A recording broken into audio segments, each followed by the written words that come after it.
सूर्योदय, सूर्यास्त, गुर्जा हिमालदेखि धवलागिरी, अन्नपूर्ण, माछापुच्छ्रे, नीलगिरी लगायतका हिम श्रृङ्खलाको दृश्यावलोकनका लागि यहाँ स्थित पुन हिल पछिल्लो समय पर्यटकीय आकर्षक स्थल बनेको छ।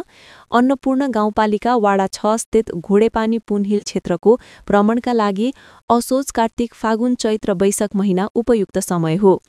यस क्षेत्रमा वार्षिक 30,000 को हाराहारीमा पर्यटक भित्रिने गरेका पर्यटक प्रहरी चौकी घोडेपानीको तथ्याङ्क छ। प्रवेश शुल्क सङ्कलन र चिया पसल सञ्चालनको ठेक्का पाएका व्यवसायी सुदीप पूर्जा पुनले यसपालि मौसम र राजनीतिक अवस्था प्रतिकूल हुँदा अपेक्षाकृत सङ्ख्यामा पर्यटक नआएका बताउनुभयो।